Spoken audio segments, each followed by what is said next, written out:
Oke, selamat pagi. Masih bersama saya Kak Dito dan Pak Caktindra Gunawan dalam Studio Rakyat Mer. Manajemen Ekonomi Rakyat Digital. Nah, kalau tadi kita udah ngomongin banyak hal sampai berbusa-busa, sampai nafasnya sampai sampai dikira nggak hafal Pancasila, ya. Nah, sekarang saya mau ngobrolin sama Pak Cakti tentang strategi MER. Nah, ini kan strategi MER-nya ada 4, Pak. Satu-satu aja. Satu-satu. Nah, yang pertama adalah membuat kurikulum pelajaran dan perkuliahan di sekolah dan perguruan tinggi yang berbasis ideologi ekonomi MER. Nah, ini maksudnya gimana, Pak? Kenapa kok harus kurikulum pelajaran dan perkuliahan? Kan bisa aja di cuman bimbel belajar atau cuman dalam suatu forum seminar gitu. Kenapa kok harus kurikulum di sekolah gitu loh, Pak? Iya. Gini, bangsa itu akan hebat kalau pendidikannya hebat, Kak Dito. Ya. Bangkitnya Amerika, ya kan? Itu karena pendidikan. University terhebat dulu memang dari Eropa. Ya, sebelumnya adalah zamannya Khalifah memang, ya, Abbasiyah dan seterusnya. Cuman itu semua kan dari pendidikan, utamanya pendidikan. Nah, pendidikan ini adalah the main sektor, the main soul atau intinya dari nyawa sebuah bangsa gitu. Yeah. Nah, kalau nanti anak-anak kita ini tidak memahami ideologi ekonomi dengan baik, maka yang terjadi, Kak Dito, terjadilah dia ideologinya, ekonominya akan hancur-hancuran.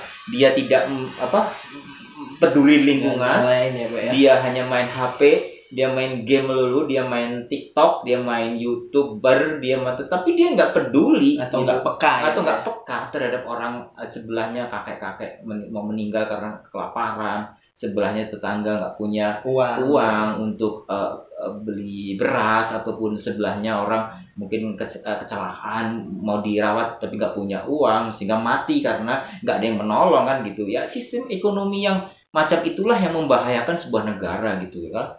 Nah, ini kan bertentangan dengan Pancasila otomatis kan, Kak Dito, ya kan? Nah, oleh karena itu sebagai ideologi Pancasila dan MER ini sebagai ideologi ekonominya gitu kan. Nah, ini harus dibuatkan kurikulum sehingga sejak SD, sekolah dasar, SMP, SMA, dan bahkan saya usul S1 sampai doktor, S2, S3 harus diajarkan mata kuliah ideologi ekonomi ini, MER ini, sehingga jelas gitu loh. Sehingga anak SD pada saat dia mengetahui mengkaji ataupun menghafalkan Pancasila, tapi dia sudah mau mulai menerapkan ideologi MER. Bagaimana dia jualan, tetapi jualannya tidak merugikan temennya gitu ya. Jadi misalnya dia sama-sama jualan es lilin, es balon dan sebagainya, es krim dan seterusnya, pokoknya jualan apapun anak-anak SD, SMP, SMA gitu ya, maksudnya online atau apa, tapi dia tidak menghancurkan kawan-kawannya. Dia bagaimana dia dari penghasilannya dia sudah disisihkan untuk lumbung-lumbung yang tadi di MER sudah harus disiapkan, lumbung pangan gratis, lumbung kesehatan gratis. Ini untuk membantu pemerintah, dan pada saat nanti mereka menjadi seorang menteri bahkan presiden, sejak kecil mereka sudah dididik, Kak Dito. Jadi dia udah peka gitu loh. Ini nolong orang gitu loh. Ya seperti di Amerika sekarang kan sudah anak SD sudah dididik pertahanan keamanan Kak Dito, wajib militer.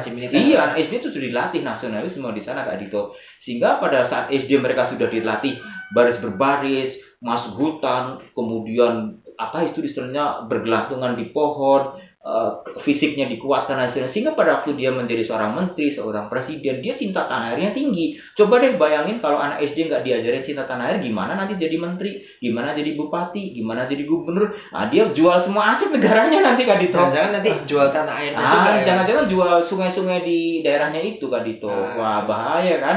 Nah, justru inilah diperlukan sebuah kurikulum yang jelas, sebuah mata pelajaran dan mata kuliah yang itu wajib diajarkan. Kalau nggak lulus itu nggak boleh dapat gelar sarjana menurut saya. Nggak boleh dia doktor kalau dia nggak hafal tentang ideologi Pancasila dan MER. Untuk apa dia doktor kalau dia hanya untuk memanipulasi atau membunuh rakyat yang lain, kan gitu. Ya inilah yang terjadi saat ini di Indonesia, kan banyak orang pintar tapi gitu, tidak bisa diatur. Ya mohon maaf ini. Dan karena pendidikan itu penting, sehingga dari pendidikan akan tumbuh semangat MER di tubuh pemerintahan dan non pemerintahan. Apa itu? Nah, itu tadi strategi kedua. Jangan kemana-mana, tetap di Studio Rakyat MER bersama saya Kak Dito dan Pak Cakti.